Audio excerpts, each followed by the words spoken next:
Today on X-Play. Star Wars Empire at War. Reservoir Dogs. I want to torture you anyway. And F.E.A.R. Extraction Point.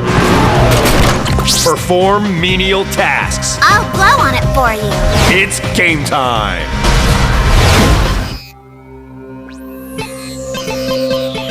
Prepare to be reviewed. Adam Sessler. Morgan Webb. Prepare to be reviewed. Prepare to be reviewed.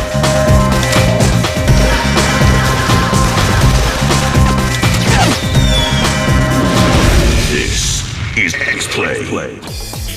Hello and welcome to X-Play, a force for justice in a world full of sorrow. I'm sorry about that. We really intended the show to fight against justice. So today we're going to put aside the battle for a better or worse America and just review some games. We've got an adaptation of Reservoir Dogs, the film that taught a generation of filmmakers you can replace character development with conversation about who's the boss, and .hack, a game about people playing a game, another concept that was innovative in 1992. And later in the show, we review the new shooter expansion, F.E.A.R. Extraction Point. But we begin long, long ago in a conference room in San Rafael, California.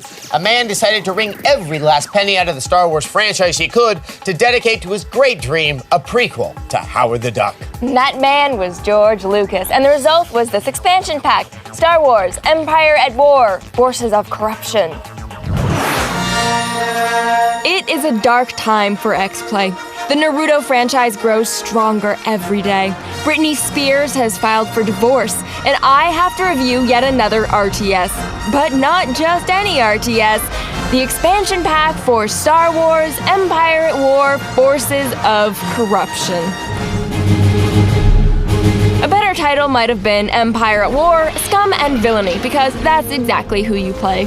This RTS is all about the smugglers, the lowlifes, the backstabbers, the Barbara Walters of the Star Wars universe, and how they're gunning to be the top nerf herder in this Empire at War.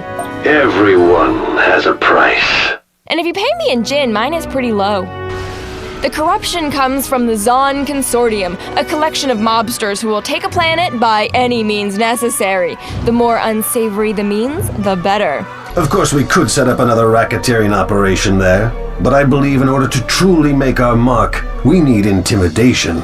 Before conquering a planetary system, you'll engulf it in the fart cloud of corruption. Defilers are the main corrupting unit. Send the handsome Red Devil into a system, and you can sap their empire with a black market, a racketeering ring, or anything else you learned from the 109th Congress. I've successfully set up a series of slave pits to transform the little captured Ewoks into exploding slave units. Sweet. Suicide bomber Ewoks. My journey towards the dark side is now complete. Something for you. I hear they get 72 virgin Wookiees when they die. For you. Forces of Corruption also unlocks new planets, new fighting units, and new heroes. Finally, we get some Yoda. You see Yoda? Some creepy lizard bounty hunter from Empire Strikes Back, and a woman who summons a Rancor. I call for you, my ferocious one! Wait a minute, is that Sean Young? Fall before the power of the dark side! Ha ha! No, she's not crazy enough. Die! Ha ha! Empire at War had a pretty steep learning curve, and Forces of Corruption continues the legacy of vagueness and frustration. Why must I commit 2 acts of piracy before I can offer a bribe? Only the crazy lady knows for sure. Feel the pain! Ha ha! The thuggish Zon Consortium nicely balances the goody-goody rebellion and the calculating Imperials, but $30 is a bit steep for what this expansion pack has to offer. If the original Star Wars Empire at War got your lightsaber humming, Forces of Corruption is a worthy Padawan for your collection. Otherwise, this game is not for you. Star Wars Empire at War, Forces of Corruption activates 3 explosive Ewok devices. Out of 5. At least explosive Ewoks finally serve a purpose. Ewoks have always served the purpose to create child-friendly cuteness in the Star Wars universe to promote family ticket sales. But now their anti-government zeal can come to the forefront and shine through the cuteness. We'd probably like those Tamil tigers a lot more if they were furry and danced. That's true. Well, however much we're taught to hate terrorism, we just can't stop loving random violence. That's why 14 years after the movie came out, people were still willing to make a game about Reservoir Dogs. Oh no. All right, you don't need X-Play to tell you that Reservoir Dogs is terrible. If you're familiar with any movie that's been turned into a video game in the last 20 years, you should know that they're almost always bad, but we're gonna tell you anyway. Yes, Reservoir Dogs is one of a number of titles that takes classic gangster films like Godfather and Scarface and turns them into ugly, unremarkable video games. No more. If you haven't seen the film, here's a quick recap. A group of thugs are assembled to rob a jewelry store. Predictably, things go bad, but the audience never sees the actual heist. Instead, they hear about it in flashback through Quentin Tarantino's sharp, punchy dialogue. Forget about it. The makers of this game, however, practically show you the whole bloody affair, and boy, is it ever underwhelming. Yes, Reservoir Dogs the game fills you in on all the details you never cared about. Hey everyone, remember that scene where the crooks practice shooting with paintball guns? No? Oh yeah, that's because it never happened. You got me. And we definitely don't remember the series of sloppy, pointless racing sequences. I just love these quiet country drives. I don't understand how these guys can talk so calmly during high-speed car crashes. Oncoming traffic. Good plan. How are you still speaking? The impact alone would have killed you. When you're on foot, the game lets you take hostages anywhere, anytime. Like this unfortunate lady who's about to get her head slammed into a countertop. Ouch. Your other option is to shoot at everything that moves. As you'd expect, neither choice controls very well. The only original actor apparently willing to slum it was Michael Madsen. I'm gonna torture you anyway. The rest of the characters are voiced by unconvincing sound-alikes. As a result, you can expect to hear the world's worst Steve Buscemi impression. Anyone else gonna give me today? But really, how could anyone expect this game to be good? Let me introduce you to a paranormal phenomenon known as the Michael Madsen curse. It's pretty simple. When your game has Michael Madsen in it, it's going to suck. For example, Driver 3, I remember. True Crime, Streets of LA, The name is Don. and Yakuza. Stop around. The only positive aspect is the top-notch soundtrack, which has been reproduced song for song from the film. Oh, and the game is short, which in this case is a good thing. If you do accidentally purchase Reservoir Dogs, expect to only suffer for a few hours before beating it. If Jack Thompson wants to do us a favor, he should crusade against the rampant, brutal cop-killing in Reservoir Dogs and stop worrying about bullying. At least that way he'd be saving people from playing a crappy game. I'm getting tired of this. Reservoir Dogs gets a 2 This wasn't meant to go down like this. out of 5. I do so enjoy watching the classic films of my youth being reimagined into desiccated turds. Stay away from Sister Act game developers. That movie is the voice of a generation. Scott Rudin is my favorite writer, director, producer, except they didn't write it. Or direct it. Yeah, but still, the man is a genius of mass market comedy hijinks, and his works have changed the way we look at fast-talking, wise-ass nuns. In a moment, Dot Hack GU, and later, Fear Extraction Point on X-Play. We are educators helping people build a foundation for the rest of Back of the show, weeknights at 7 and 11 starting Monday on G4. California State Geography Champ of 1993, it's Morgan Webb. Welcome back to X-Play. The internet means that people are now far more efficient at wasting their time. And in tribute to this is a game where you play a guy who's playing a game. It'd be impressively meta if I hadn't gotten tired of meta sometime during the airing of We Love the 80s 3D. Meta is over. Cyto is the Latin prefix of tomorrow. But it's not tomorrow yet, so here's .hack GU. In the beginning, the nerd said, "Let there be Pong," and there was Pong, and it was good. But Pong was without backstory, so the nerd said, "Let there be role-playing games," and lo, there were RPGs. Later, the nerd said, "Let there be MMOs," and they too were good. And then, for some inexplicable reason, the nerd said, "Let there be an RPG in which you play a guy playing a guy in an MMO, but it's not actually online." And so the nerds created the Dot Hack series, and it was kind of confusing. So, I take it this is your first time playing this game. Dot Hack GU Volume 1 Rebirth is the latest installment in the Dot Hack series. What? You've never heard of the Dot Hack series? Welcome! Dot Hack is about a game within a game. It's a single-player adventure set in the fictional MMORPG called The World. Most of the action takes place in The World, but the plot also advances when you log out and check email, news feeds, and forum posts. In the real world, which is the fake world, but not the world. That's... Never mind. Here, let me apologize. The plot of GU is harder to explain than the popularity of High School Musical, but I'll try to get you up to speed. You play a guy playing a character named F.E.A.R, one of the strongest avatars in the world. At the beginning of GU, your character is mysteriously rebooted. Your girlfriend has been put in a real-life coma by online player Tri-Edge, and it's up to you to figure out why. Yes, but that's all that I know. If you've ever played a Japanese RPG, you'll recognize the characters. The feisty young hero with something to prove, the Twitter-pated cutie pie, and the smarmy ladies' man. I only have eyes for you! And you'll see these guys a lot if you slog your way through hours upon hours of early cutscenes. The biggest improvement is the real-time combat, though. There's something weirdly satisfying about running around kicking little puffballs.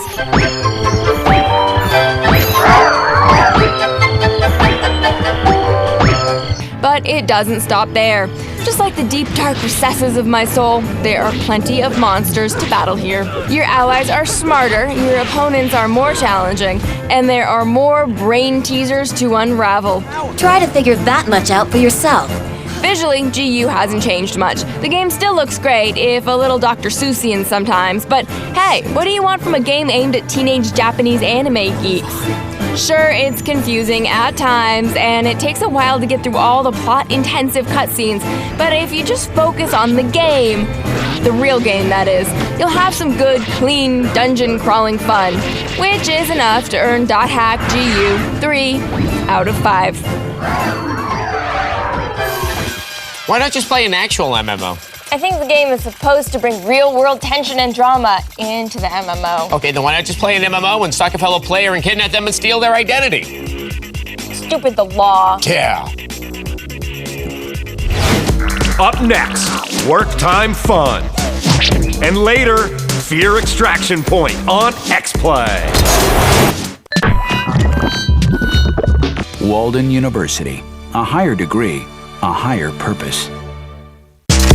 Please welcome Miss India 1965, Adam Sessler. Welcome back to X-Play. We joke a lot about sweatshop labor on this show, but it is serious business.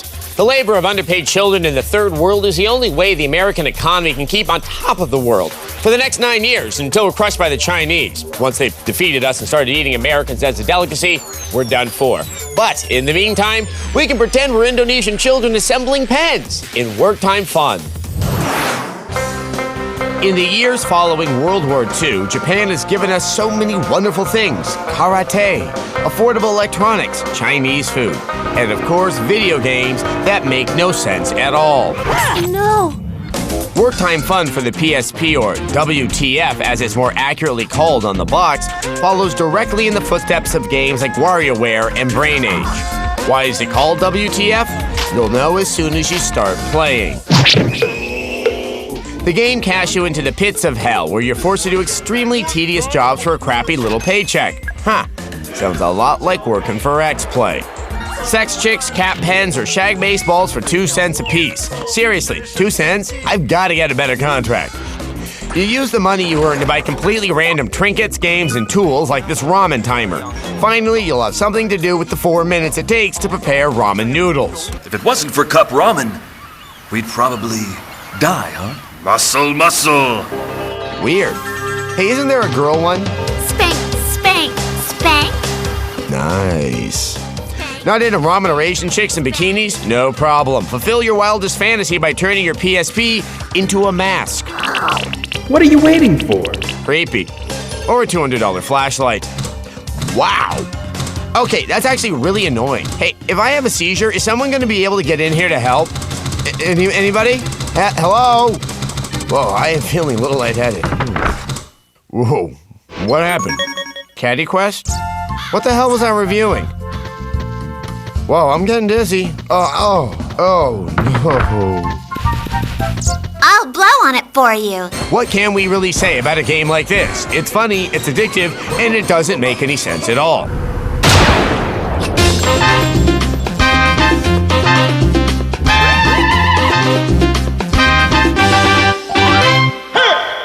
The biggest problem we had was the amount of time you needed to spend playing the tedious minigames in order to earn enough to enjoy the real meat of the game. But we're willing to let that slide. Work time fun gets a 3. Spank, spank, spank. Out of 5. Oh no, not again. Ow! Games should be fun. They shouldn't feel like work. Well, unless that work is farming, serving fast food, running a railroad empire, or any of the other professions that have inspired successful games. You know, I've really enjoyed that list. Why don't we have some more list-based fun? Okay. It's X-Plays Top 4 presented by Chic Quattro. Top 4 games for Spielberg fans. Number 4, Minority Report, Everybody Runs. A combination of broken windows and ragdoll physics. Katie Holmes is a lucky woman. Number 3, Indiana Jones and the Emperor's Tomb. Action, adventure, treasure. You won't see that in Firewall or Hollywood Homicide. According to the map, that stone head marks the secret entrance into the Lost City. Number 2, Animaniacs, the Great Edgar Hunt. There's zany to the max, there's baloney in their slacks. Number 1, Jaws Unleashed. In this game, you get the head, the tail, the whole damn thing. That sure was a list. Yep. You know, the corporate office told us to stop making Schindler's List jokes, but we don't really have much to say. I'd make an Amistad joke, but no one saw it, and I refuse to promote the career of Matthew McConaughey in any way. I really want to make a Schindler's List joke. Moments away, it's F.E.A.R Extraction Point on X-Play. The ultimate test of strength, agility, and courage. Ninja War. Attention all gamers. X-Play is now interactive and in prime time. Join Adam and Morgan for game reviews, live on-screen chat, and video viewer mail. Weeknights at 8, only on G4. She's the Aztec god of corn. It's Morgan Webb. A great woman once said, "Fear is the mind killer. Fear is the little death that brings total obliteration. I will face my fear. I will let it pass over me, and only I will remain." I mention this because I love Dune, and because our next game is F.E.A.R Extraction Point. You asleep? He's dormant. When Fettel was killed, the replica's deactivated. He's dead now? I think it was FDR who said that there is no first-person shooter to fear except F.E.A.R itself. While this may have been true last year, now there is F.E.A.R Extraction Point for the PC, and it's just as freaking creepy. Released this fall, XP is an expansion pack that picks up where F.E.A.R left off, with your character seemingly being airlifted to safety. But of course, nothing is as it seems. What was that sound? Gamers must shoot, pistol whip, and blast their way to the extraction point at the other end of the city. One might think that extraction point would answer some of the cliffhangers left in F.E.A.R. One would be incorrect. What the fire truck? Aren't you supposed to be dead? I know it doesn't make sense. Not much does anymore. And so, gamers will be haunted by Paxton Fettel, the ever-present apparition Alma. Don't let them hurt me. And tons of those replica soldiers. What Extraction Point lacks in storyline, it more than makes up for in gameplay and presentation. The environments are extremely creepy. The ambient noise is spot on. And there are plenty of women to stand you up. It's me. I can't make lunch today. Skank. And just like my fragile ego, everything in this game is completely destructible. Windows, vents, and of course, the replica soldiers. And that brings us to the fantastically intense firefights. Sparks fly, shell casings clatter to the ground, and the AI is so sophisticated that the bullet time feature is almost critical to survival. And since the storyline is virtually non-existent, gamers should get used to doing a lot of this.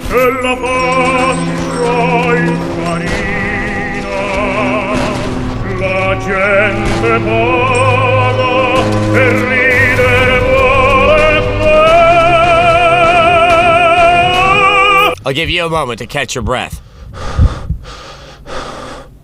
Although most of the campaign is spent flying solo, there are some collaborative elements with the surviving members of your team. You make a pretty good team out here. We sure do, big guy. Is it okay if I call you Human Shield? I've got a bad feeling about this.